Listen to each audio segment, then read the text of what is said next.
when did this is a screen go come down? Did you see I type my password? No, right? I don't know when this is a screen come down. Hopefully you did not see my password, did you? If you see my password, I need to change it now. I wasn't paying attention. Okay. I didn't see anything. Huh? I didn't see anything. No, nothing, right? Okay, good. I just want to make sure. Okay, guys, so let's get started.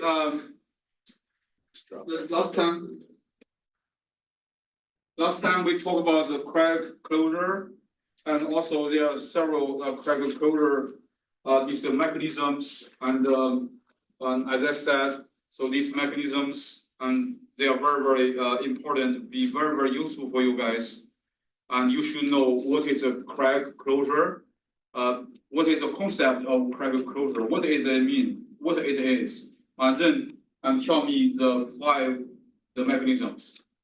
Right? So this is, as I said, I'm very interested in this because this is very important for fracture mechanics.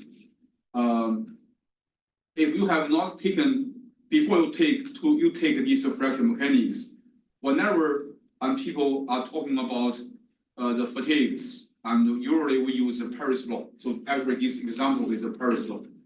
You know that Paris law was invented 1960 something. That is almost 60 years ago. Okay? But as the time goes, and the researchers, the professors, they have been doing a lot of useful work based on the new needs, and based on the new materials, and they have changed a lot. So that's the reason I want to tell you guys. You can see the Paris law does not take care of the crack closure effect. Right? But as I said, as the time goes, and we have got new knowledge. So here, the closure, this concept is kind of contradictory to the Paris law.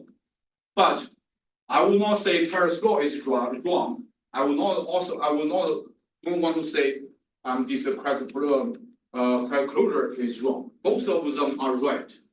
Right? But it just belong to the different era, different time. So this one, Paris law is not wrong, but it can only give us approximate estimation now.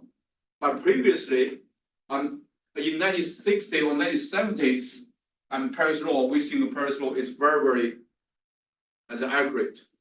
But as I said, so everything is changing. Materials are changing, and techniques are changing. Everything is changing, and so the people found this crack is closure. So that's the reason I wanted to test your understanding of this, because this is unique to the fracture mechanics class. Before you take this class, you have never, I don't think you will see this kind of phenomenon, right? You agree? But usually you know Paris law somewhat.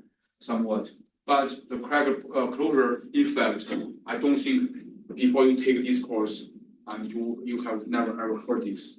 So that's the reason I want to test your understanding of the concept and the mechanisms.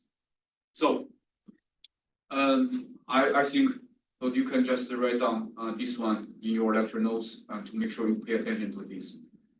Whenever you see this is in our final exam, you can just get it. You just get the results. Then we also talk about the effects of loading variables on closure. So we know the closure effect. Now, how can we quantify the effects of loading variables? So also the Professor Albert this is a very genius professor. And he measured the closure stress intensity ratio. So this U is a stress intensity ratio. This is aluminum alloy at load levels, as these high load levels, at the various load levels, and R ratios. The R is the ratio of the K stress intensity factor. So he just Albert measure, get this equation. Okay, so U is a closure stress intensity ratio. You write down as, put some notes on the lecture notes. The U is a ratio. This guy does not have any dimension. This guy does not have unit. The U is a ratio. It's called closure stress intensity ratio. Right? So this one, the R is the ratio of stress and the minimum divided by the maximum, the stress intensity factor R. And then other professors, Professor Hudek and this Davidson, so they measured a closure stress intensity ratio on another material, aluminum alloy and stainless steel, and based on these two materials, and they got this equation. So this equation, and it says U also stress intensity ratio. It is does not have any dimension. So this guy equals 1 minus K0 and K maximum. And K0 here is the material constant, right? The material constant, K0. So this one, if we introduce, this is minus 1 minus R, the R, and also delta K, and we can just rewrite this equation using this one. So we know that, so this is a relationship between R, the R, and equals K minimum, and divided by K maximum, and delta K equals K maximum minus K minimum. So we can get this equation. And this is the K co-op operational. This is operational K. This is we need to take care of this one instead of K minimum. And K off, K open, we say K open, and equals delta K. This is a stress, is a range, a stress intensity factor range, multiplied by these three terms within this is a parenthesis. You can see, so these three terms, they have the R here. R is a stress intensity factor ratio. And we can know that the ratio delta KOP, this is the opening delta K, depends only on this R ratio. You can see only depends on R ratio. So this equation, and we can have the following expression for the KOP, right? What is the KOP?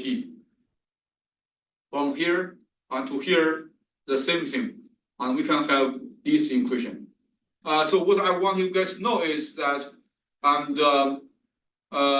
you know this is U. U is a stress intensity ratio, and you know how to calculate the KOP, K open, because K open is useful when we calculate. This is the when we predict the number of cycles to failure. Then we talk about the fatigue threshold.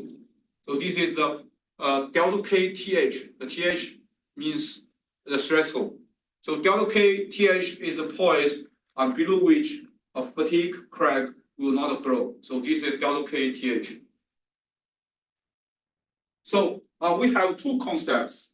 One is called the parent, the threshold KTH, and we want to calculate this one. And so we have another K delta KTH, the intrinsic, the threshold delta KTH star. So delta KTH star is a material constant. It's a material property. Okay, so delta K, write down as delta KTH star is a material parameter. So we can use this one. Okay? So U is a stress intensity ratio. U multiplied by delta KTH equals this guy. So this guy is intrinsic, and it is a material parameter. And then we can have this U. Okay, how to calculate this U? And U is the minimal value between this one and this one. We compare this guy with the 1. So for this term, we have the R, the stress intensity stress intensity factor ratio. So this is the KOP, the opening, the stress intensity factor multiplied by delta KTH. And then we just put 1019 to 1018 from here to here, and then we can calculate this delta KTH in terms of delta KTH star and also KOP along with DCSR. So we have two case scenarios. One is that so DCSR ratio is less than R star, and another one is less or equal. Another one is DCSR is greater than R star. So R star is an R ratio above which this is a closure no longer exerts influence. So this is how to calculate this on RTH, and we use this equation to calculate this is RH. So you can see this figure, okay? So this figure, so we have this is actual K here, you can see actual K, but this KOP is from here to here is the closure. That means it's a K minimum. We should not calculate it from here, and we should use the KOP here. So you can see this one is very, very similar to this. So this is called delta KTH star. So this is a threshold value. You can see here delta KTH based on the R value. Okay, so this based on this R value. When we compare this R value with respect to R star, if the R value is greater than R star, and we have this horizontal line, that means delta KTH equals delta KTH star. However, if the R is less than R star, and we have is a straight line, right? Is a straight line is based upon this one, and so this curve is very, very similar to a curve we have talked about. Can somebody remind me what is a very similar curve above for this one? Dylan? Huh? The SN curve. Yeah, SN diagram. So for the SN diagram, we also have this straight line, and so this is horizontal. The horizontal one is called endurance limit. Endurance limit means that if the applied load is lower than this stress value, and theoretically, and the component will not fail no matter how many cycles you apply. But that is only theoretically, because as I said, sometimes the materials they have defects, and this is just only theoretically. Any questions regarding this slide? So what is the recap? What I want you guys to know? You do not know closure, crack closure phenomena. The commonly see this is mechanisms, and up here and how to calculate this is U. Okay? So I don't want you guys to memorize these equations, but I want you guys to know that if there's a need, you need to take care of the crack closure. On how to calculate the crack closure, and you need to take care of the K delta KTH. And how to calculate the delta KTH, you use these equations. Okay? For do research, suppose you go to the graduate school next May, next August, and you are pursuing your degree with a professor and who is a mechanics guy, and you should know that, okay? When you do this kind of things, when you do this kind of particular analysis, you are supposed to use this instead of using the Paris law only. Do you understand, guys? As I said, Paris law was invented many, many years ago, and we need to learn new things to accommodate new materials, new phenomena. Questions? Bobby, I think you are thinking. No. Okay. So, without further ado, any questions? No question? Without further ado, I'm finished lecturing, finish all the lectures about fracture mechanics, and then we are going to go through this. This is the example to illustrate on how to use the Paris law to solve the problem. And you need to know that, okay? So if I ask you guys to don't use the Paris law and use a very, very similar law, that have been modified, that have been evolved, and you should be able to do the same thing. But let me stop sharing. Let me still keep sharing, right? Keep sharing. Otherwise, we cannot see anything in the video. So here, let's take a look at this example. So this example says that we have a bar, right? We have a bar, and so you can see. So this is the bar. So this is a bar, and in the middle of this bar, there's a small crack. This is a crack here, and we have this bending moment, and so we have this bending moment M. So this bending moment M is changing. It is not constant. It is a changing repeated moment. And so it is from 0 to 1500 pound-inch. And so this is also is AISI 4430, and still the SU is ultimate strength. SU is the ultimate strength, and SY is the yield strength, and KIC is critical stress intensity factor. The C is critical, that means the material parameter. And C value, right? And C value and M value are given. C value equals 3.8, 10 power 11, negative 11 inch cycle, and slash, and KSI square root inch, and this is M. M equals 3.0. So this C has a very, very long unit. So we have a crack A0 here, okay? So this is initial crack A0 equals 0.004 inch on the bottom of the bar. And what we want to know is that, and we want to calculate the number of cycles of the life remaining using the Paris law. You can see, I use the Paris law. So assume the fracture stress is 0.75 times the yield stress, and yield stress. So this is S1. So and dimensionless correction factor equals 1.0. So if you have taken machine design, right? Or say you have you guys taken CAE with me? No. Machine design? Yes. Did I teach you a very similar one?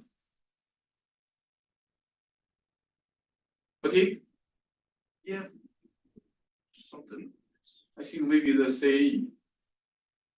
That's maybe the CAE. What? It doesn't matter. CAE here. We this solution.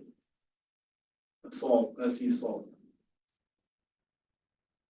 For the solve, first you need to know the Paris law. What's the Paris law?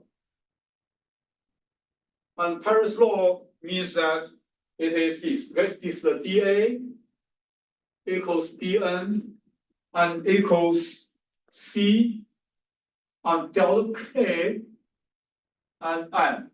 So C and M, and there are two parameters, and they are given here. So this is Paris law is the derivative of A with respect to N equals this delta K. Delta K is the stress intensity factor range. And so this is the Paris law. Also, I forgot to give you the geometry of this is this bar. This bar's cross-sectional area it equals okay, I'm sorry. So this is the base is 1/4 inch. The height and the 1/2 inch, the half inch.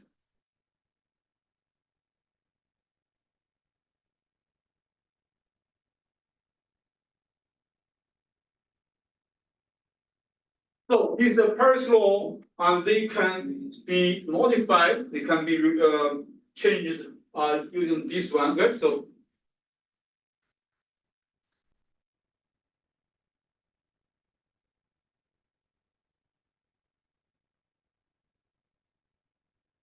So you can see dA, we can just change. And so this is dA divided by C delta K M and equals dN, right? And then we take the derivative, we do the integration on both sides, and we will have, so this is from 0 and to number of cycles to failure NF, and the dN. So I just write put this one on the right side, just change the order. So this equals NF, right? And so this one equals do the integration of this, and you can see this is for A for the crack length, and we will from lower limit A0, upper limit AF, the final, and then we have C and delta K and multiplied by dA. Are you guys okay with this?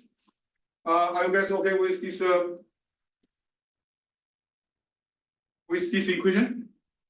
Okay, now this is delta K. We can just further write this one equation as from A0 to AF.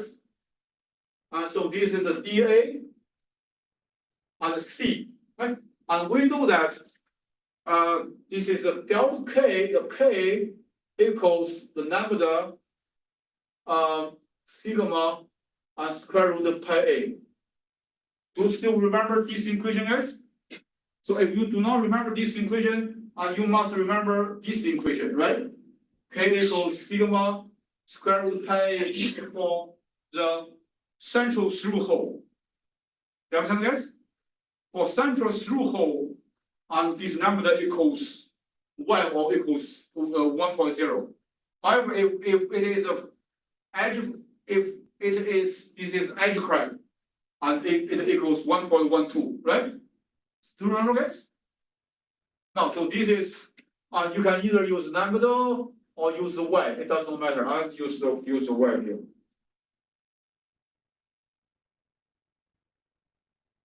So the y is a dimension. Dimension is a correction factor. So y here equals 1.0. And this is sigma. This is A. And so this is K. And based on this equation, and delta K, the range, and the delta K will be equal to y, and the delta sigma, because sigma is changing, right? The bending moment is changing, the sigma is changing, and then multiplied by pi A. Are you guys okay with this equation?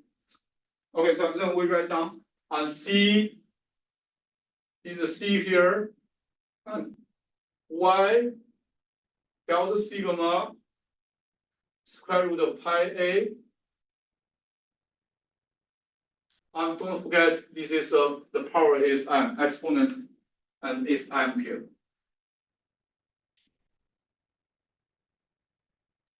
So, and A0 is given, A0 is 0.004 inch. A0 is given, and A0 here, 0.004 inch. And we need to calculate on this AF, okay? How to calculate this AF? And we use this equation. And so we know that on KIC, and this one is okay, and this AF, how to calculate this AF? Because AF is the upper limit, is a fracture, the crack length when the fracture occurs. So how to calculate this AF? We can use this one, okay? And the KIC. And KIC is a critical stress intensity factor, and it equals y sigma. This is nominal. This is sigma, and the square root pi AF. So why this equation is true? And the KIC, because this is K, okay? K equals y sigma square root of pi A. Right? So I want to calculate this one, and then I just write this K equals my KIC, and KIC is a critical stress intensity factor value. It is the material parameter. Right, guys? I just write this equals the K So if this equation is satisfied, that means at this point, it has the tendency to propagate, to fracture. Does that make sense? If the fracture grows, I would say, so this is the life is done. I'm calculating the number, the remainder of the fatigue life. You understand, guys? So this is nominal. Okay, so this is we can see here. Say this one gives me KIC and divided by y sigma nominal sigma norm is equals square root of pi AF. So this gives us the AF. You can see the AF and equals and KI and y sigma norm and square and multiplied by 1 over pi. Are you guys okay with this equation? I'm sorry, this is KIT. Are you guys okay with this equation? Okay, so this is y equals 1. And in order to calculate this CAF, we need to know the sigma nominal. Sigma nominal means the critical stress state that will cause the fracture to grow. So this is sigma nominal. The sigma nominal equals what? You can see here. Fracture stress, you can see? Fracture stress is 0.7 times the yield strength. So that means sigma nominal equals 0.75 and multiplied by SY. Are you guys okay with this? This is our assumption. This is our assumption. And so we just plug in and we can get this is AF. This AF and equals 73, okay, so this is a KIC, and then y equals 1.0, and nominal equals 0.75 multiplied by SY we know equals 170.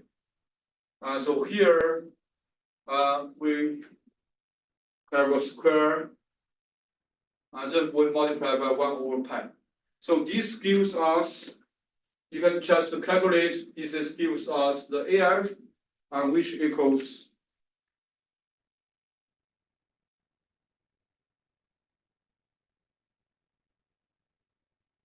which equals 0.1043 inch.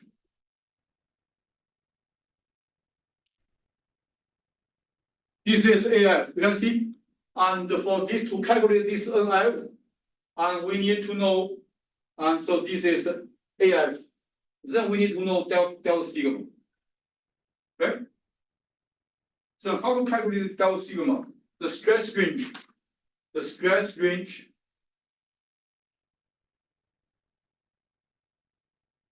the delta sigma and equals and delta M divided by I over C. So what is I? What is I, guys? So I have bending moment. You can see I have bending moment. Guys, look at me, guys. I have bending moment. So this cross-sectional area is given. So I know that this crack is very small. It is very small. I just assume the distance between the crack and this is neutral axis is 1/2 of the whole height. Okay, so I know the bending moment. I also know the area moment of inertia. I also know the C, and C equals half of this is the height. That means the distance. This is the C. So I just plug in S.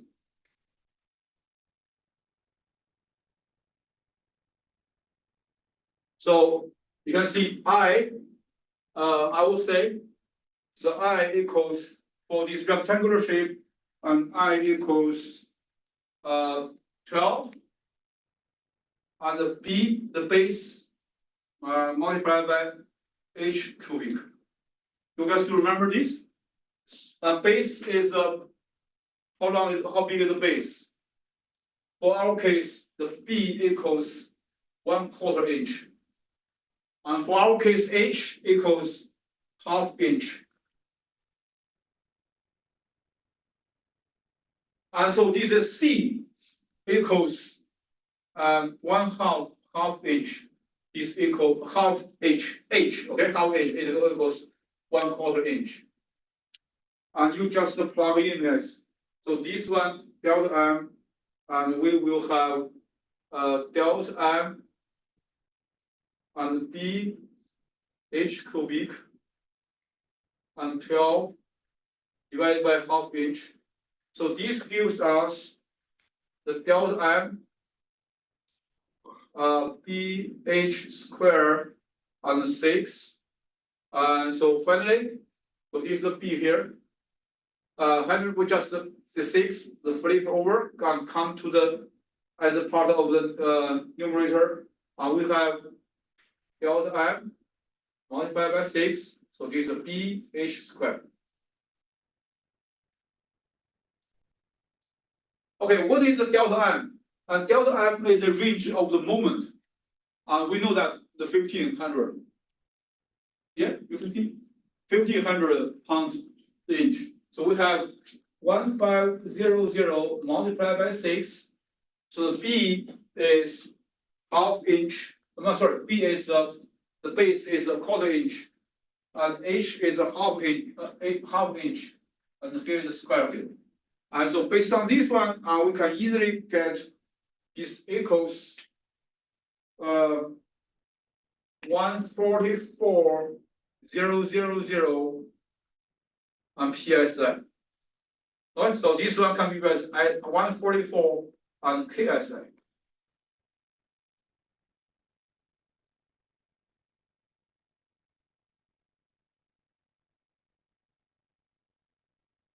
Understand? See, in order to get this NF, we need to know AF.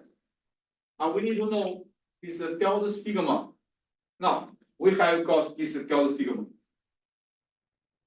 And then we just plug in, we just do the integration. Now, let me take a photo of this one first, before I erase it. I need some space.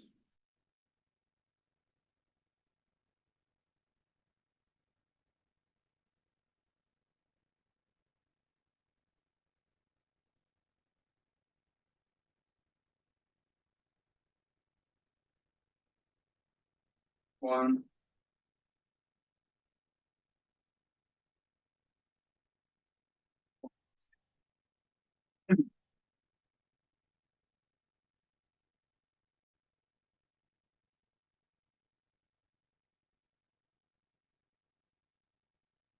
So we will have this is NF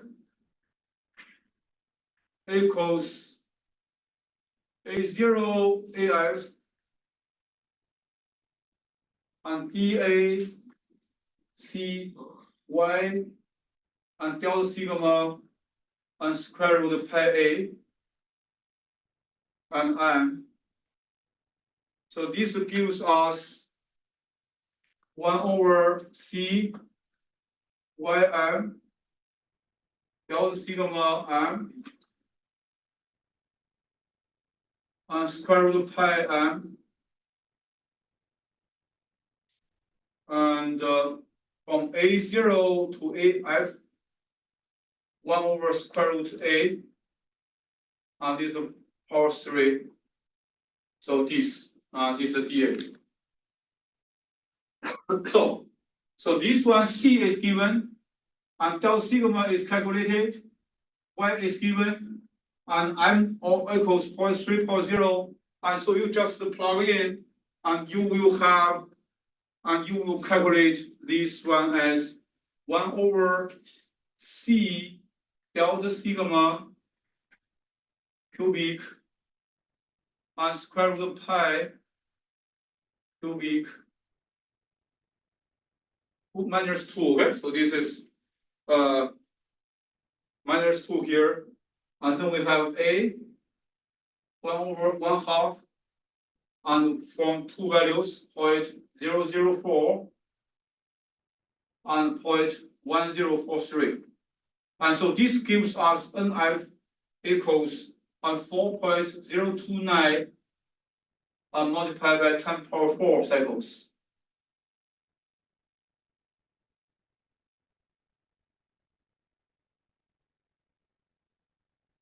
Okay, I want you guys to give you 2 minutes to finish.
Questions so far?